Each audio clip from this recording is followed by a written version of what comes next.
Have you ever bumped into a door frame you used to walk under easily and thought, wait, was I always this short? Or maybe you've seen old photos where you clearly stood taller next to someone who now seems to tower over you. Losing height feels almost impossible. After all, we stop growing in our late teens or early 20s, so how can we start shrinking decades later? It sounds like a trick of memory, but it's real, measurable, and surprisingly common. And today, we will uncover why we lose height as we get older, right here on History of Simple Things.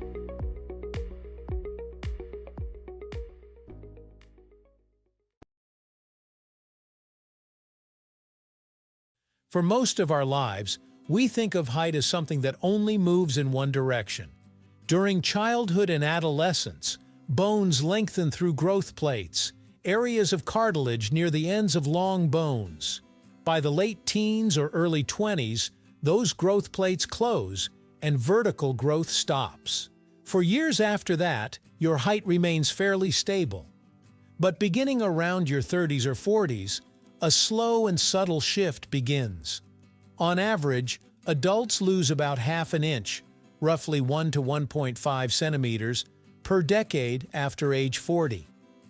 The rate often increases after age 70. By the time someone reaches their 80s, they may be 1 to 3 inches shorter than they were in early adulthood. So what's going on inside the body to cause this quiet change? The biggest reason lies in the spine. Your spine isn't a single solid column. It's made up of 24 individual vertebrae stacked on top of each other, with soft, cushion-like discs in between. These intervertebral discs act like shock absorbers. They're made mostly of water when we're young, plump, flexible, and resilient. But as we age, these discs gradually lose water content. They become thinner, less elastic, and more compressed. Imagine a stack of marshmallows slowly flattening over time. Even a small reduction in each disc's height can add up across the entire spine, leading to a noticeable decrease in overall height. There's also the matter of bone density. Our bones are living tissue, constantly being broken down and rebuilt in a process called remodeling. When we're younger, bone formation outpaces bone breakdown. But with age, especially after midlife, that balance shifts. Bone resorption begins to exceed bone formation. The result is lower bone density and weaker bones. In some people, this leads to osteoporosis, a condition where bones become fragile and more prone to fractures.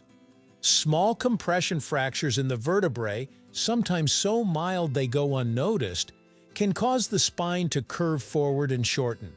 This curvature, often called kyphosis, contributes not only to height loss, but also to the stooped posture commonly associated with old age.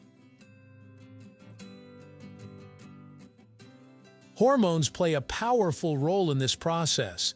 In women, estrogen helps maintain bone density. After menopause, estrogen levels drop significantly, accelerating bone loss. That's why women tend to lose height faster than men, particularly in the years following menopause. Men experience bone loss too, but typically at a slower rate. Testosterone, which gradually declines with age, also influences bone health, but its decrease is usually more gradual than the hormonal shift women experience. Muscles and posture add another layer to the story. As we age, we naturally lose muscle mass in a process known as sarcopenia. We may not notice it at first. It can feel like simply being less strong than before. But muscles are crucial for holding the skeleton upright. The muscles of the back, abdomen, and hips work together to support proper posture. When these muscles weaken, posture can suffer. We may begin to slouch or lean forward slightly. Over time, that subtle rounding of the shoulders can translate into measurable height loss, even if the bones themselves haven't changed dramatically. Gravity, quiet and constant, also leaves its mark. Every day, the force of gravity compresses the spine slightly. In fact, you're usually a little taller in the morning than you are at night because the discs rehydrate and expand while you lie down, then compress again throughout the day. Over decades, this daily compression combined with disc degeneration and bone changes gradually reduces overall spinal height. It's not that gravity suddenly gets stronger, it's that our tissues become less capable of bouncing back. Genetics influence how much height a person is likely to lose. Some individuals maintain strong bones and good posture well into old age, while others are more susceptible to bone thinning and spinal curvature. Lifestyle, however, plays a powerful role. Physical activity, especially weight-bearing exercises like walking, resistance training, and even light strength work, helps maintain bone density and muscle mass. Adequate calcium and vitamin D intake support bone health. Smoking and excessive alcohol use, on the other hand, are linked to faster bone loss. So while some degree of height loss is normal, the extent of it is not entirely out of our control. There's also an important distinction between gradual expected height loss and sudden or significant shrinking. Losing more than about an inch in a short period can sometimes signal underlying issues, such as vertebral fractures or advanced osteoporosis. Doctors often measure height during routine checkups not just out of habit, but because unexpected changes can offer clues about skeletal health. In that way, a simple measurement against a wall can reveal quiet shifts happening deep inside the body.